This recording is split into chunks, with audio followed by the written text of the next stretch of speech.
Oi, Lara. É a segunda vez que eu gravo esse vídeo, né? Não vai ter muitas minhas mãos aparecendo? Oi, mãos. Porque a última vez que eu fiquei gravando, né? Ficou desfocando o tempo todo, enfim, irritante, pelo menos visualmente.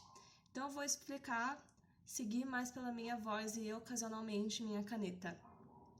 Agora, nesse vídeo que você está vendo, eu vou falar sobre a organização de um feudo, né? Mas antes de propriamente desenhar o feudo, enfim, eu vou falar sobre as relações sociais existentes na época, né? Dentro de um feudo, obviamente. Haviam duas, né? Que era a relação de suzerania e vassalagem e a relação de servidão. A relação de suzerania e vassalagem era entre nobre e nobre e de servidão entre um nobre e camponeses. Agora, como funcionava, por exemplo, a relação de suzerania e vassalagem? Basicamente, tinha um nobre, né? Vamos chamar ele de Henrique. O Henrique era um nobre e ele tinha uma determinada porção de terras, né? Ele foi lá, né, e construiu seu feudo em partes delas, em uma parte dela, no caso, e sobrou bastante terra, né? Ou seja, ele não tinha muito o que fazer com essa terra que sobrou. Aí, ele meio que deu para alugar, entre aspas, essas porções dessas terras, lotes. Como assim? Ele falou: tem uma porção de terras aqui, os nobres que estiverem interessados podem vir assim, né, tipo, propor, né, se candidatar a concorrer a essa vaga, entre aspas.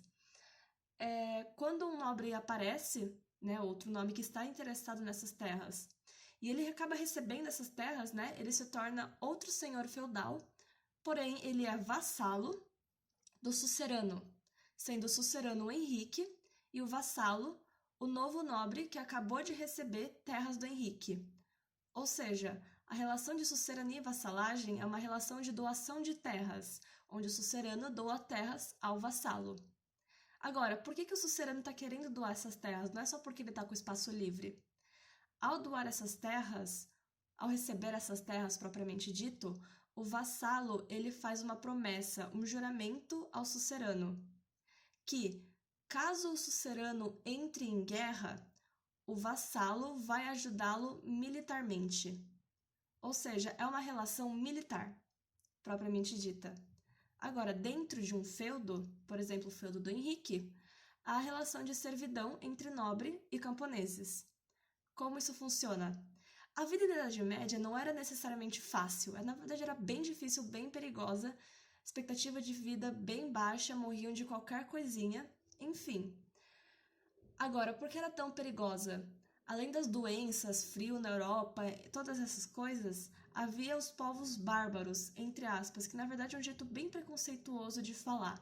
Mas enfim, os povos bárbaros, né, que na verdade são os povos germânicos, etc, enfim, eles tinham essa cultura bem violenta, né, de guerras. Eles tinham uma cultura bem forte de guerras combativa. Então não era incomum, né, vilarejos, feudos serem invadidos por bárbaros. Agora, se você era um camponês e você morava no meio da floresta à deriva, era morte certa. Então você procurava proteção em um feudo.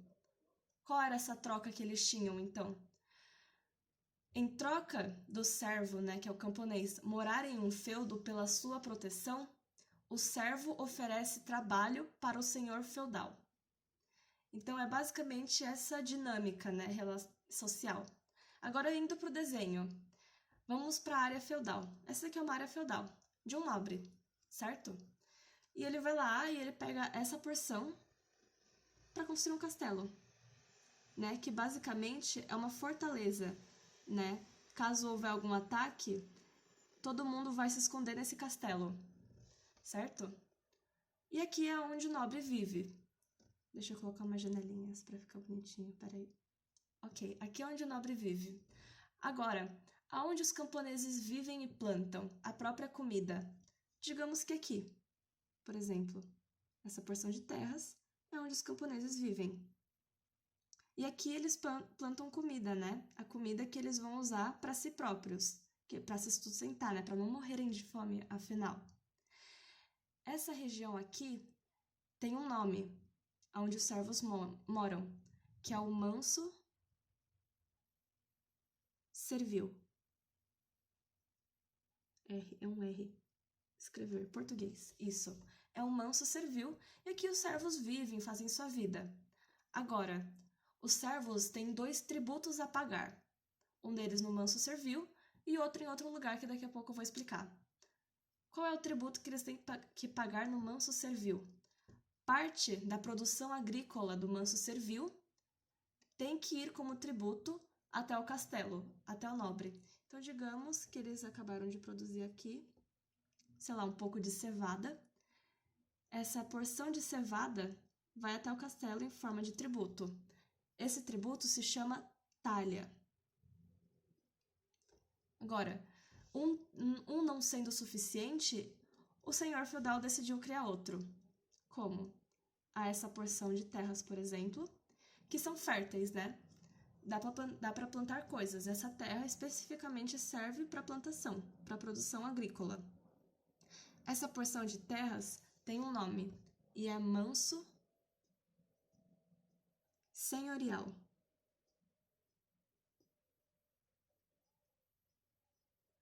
Tudo que for produzido nessa porção de terras, né, de comida, vai ir para o senhor feudal.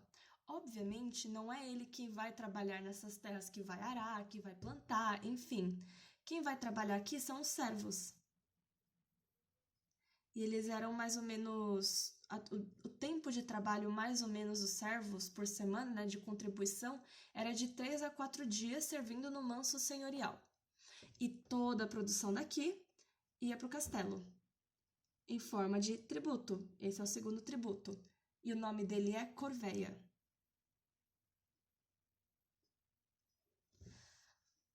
Agora, tem essa região, por exemplo, que é uma região de florestas, certo? E essa região de florestas, obviamente, tem animais, né? Você tem uma floresta.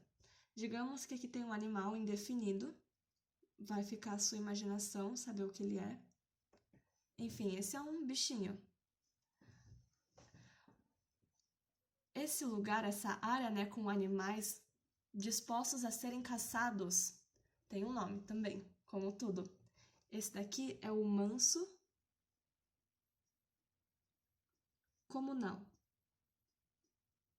Por que comunal?